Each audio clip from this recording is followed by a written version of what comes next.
हमारा जीवन ध्यानमय कैसे हो, साधक का प्रश्न। तो इसके लिए पहली बात हमको समझना होगा ध्यान क्या है। वैसे मैं 2 वीडियो में ध्यान के विषय में चर्चा की है। आज मैं उसी बात को लेकर के कहना चाहूँगा कि ध्यानमय जीवन कैसे हो। ध्यान के 2 रूप हैं, एक अभ्यास काल का ध्यान और दूसरा व्यवहार काल का ध्यान। अभ्यास काल में जब हम एक प्रक्रिया के तहत बैठते हैं, शांत होकर के एक आसन में बैठते हैं और एक प्रयोग करते हैं, जैसे कि श्वास देखना, बिंद देखना, नाद सुनना। तो ये जब करते हैं, अभ्यास करते हैं, तो धीरे धीरे मन बाह्य तरफ से हट करके अंतर्मुखी होता है और जो हम ध्येय बनाते हैं उसमें लगता है। और अभ्यास अधिक बढ़ता जाता है तो धीरे धीरे वो स्थिति आती जाती है और हम एकाग्रता की स्थिति में आते हैं। इस विषय पर यह भी समझना होगा कि एकाग्रता ध्यान नहीं है। एकाग्रता प्रारंभिक स्टेप है। एकाग्रता का मतलब है एक अग्र, आगे एक रहता है। हम बाह्य विषयों को भूल जाते हैं और जिस शुभ ध्येय में मन को टिकाते हैं तो वहां पर मन टिका रहता है। वो ध्येय कुछ भी हो सकता है। मैं जैसे कहा कि श्वास भी हो सकता है, नाद भी हो सकता है, बिंद भी हो सकता है, अपने गुरु या आचार्य का चित्र हो सकता है, अपने इष्ट भगवान जो भी मानते हैं उसका फोटो या मूर्ति हो सकता है, कुछ भी हो सकता है। तो उस पर हम जब ध्यान लगाते हैं तो वहां एकाग्र हो जाता है और सारी चीजें भूल जाती हैं। फिर और ज्यादा गहरा अभ्यास होता है तो साक्षी की साधना जब करने लगते हैं तो सारे आलंबन को छोड़ करके केवल मनोदृष्टा हुआ जाता है, मन के ही साक्षी हो जाते हैं और धीरे धीरे ये गहराई की स्थिति आने लगती है। तब मन बिल्कुल शांत हो जाता है। तब जो दृश्य है, मन में जो विचार है, मन में जो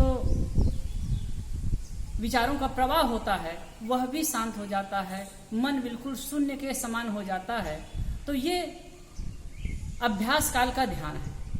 कोई भी अभ्यास करके धीरे धीरे इसको कर सकता है, लेकिन यह भी समझना होगा कि ये अभ्यासिक साधना भी व्यवहार काल के जीवन से प्रेरित होता है। यदि हम व्यवहार काल में सजग और संयमित नहीं होंगे, व्यवहार काल में होश पूर्वक नहीं जिएंगे, तो अभ्यास काल में ऐसी स्थिति नहीं आ सकती। लेकिन फिर भी कुछ प्रयास से हम एकाग्रता की स्थिति और निर्विचारता की स्थिति में आ भी जाएं, तो ये अभ्यासिक सहज समाधि है। लेकिन व्यवहारिक सहज समाधि है व्यवहार काल में सजग रूप से रहना, होश पूर्वक रहना, जीवन के प्रत्येक कर्म को सहज पूर्वक, सजगता पूर्वक करना, ये व्यवहारिक ध्यान है। हमारे सद्गुरु अभिलाष साहेब जी ने एक बहुत सुंदर सूत्र दिया है। व्यवहार काल में विकारहीन अवस्था का होना और समाधि काल में संकल्पहीन अवस्था का होना, यह समाधि की पराकाष्ठा है, समाधि की ऊंचाई है, ध्यान की ऊंचाई है। अब अभ्यास काल में कोई चाहे अभ्यास करते करते तो वो स्थिति आ जाती है, लेकिन व्यवहार काल में विचलित होता है, अशांत होता है, दुखी होता है, आंदोलित होता है, तो फिर ये समाधि की सफलता नहीं होगी। व्यवहार काल में भी पूर्ण जागरूकता के साथ होश पूर्वक यदि हम जीने लगें तो फिर ये घटित होगा जिस ध्यान की बात हम कर रहे हैं। और इसीलिए कहा जाता है कि कबीर साहब ने इसके लिए कहा सहज ध्यान और सहज समाधि। सहज ध्यान रहो, सहज ध्यान रहो, गुरु के वचन समाई हो, मेली सृष्टि चराचित राखो, रहो दृष्टि लवलाई हो। सहज ध्यान में रहो, सहज ध्यान में रहो और गुरु के वचन में समा करके रहो। गुरु के वचनों के आधार पर, गुरु के उपदेश के आधार पर यदि हम जीवन जीते हैं और होश पूर्वक जीवन जीते हैं तो फिर हमारा जीवन अच्छा होगा और जीवन में कोई मतलब गलत काम नहीं होगा।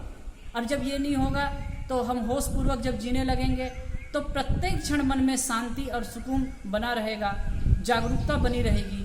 और व्यवहार काल में जागरूकता की स्थिति का बनना ही ध्यान की स्थिति का होना है। तो साधक का प्रश्न है कि भाई हमारा जीवन ध्यान में कैसे हो। तो मैं कहना चाहूँगा कि हमारा जीवन ध्यान में तभी हो सकता है जब हमारे अंदर अवेयरनेस बढ़ेगा, जागरूकता बढ़ेगी। और इसके लिए हम अपने जीवन को सिंहावलोकन करें, समय समय से सद्ग्रंथों का अध्ययन करें, समय समय से ऐसे महापुरुष के पास में बैठें और उनके विचारों को सुने और अपने ही मन को भी खंगालें और साथ साथ समय समय से अभ्यास भी करता चले। क्योंकि हम जब समाधि काल में, अभ्यास काल में जब ध्यान में बैठते हैं, समाधि में बैठते हैं, तो हमारे मन में वही विचार आते हैं जो कि हम देखे सुने किए धरे हैं। यदि हम किसी के साथ में गलत व्यवहार किए हैं, किसी के साथ में हमारा अनबन है, तो हम ध्यान की स्थिति में अच्छा नहीं बैठ सकते। यदि मन में कलमश है, द्वेष है, घृणा है, मदमत्सर है, तो हम ध्यान में बढ़िया नहीं बैठ सकते।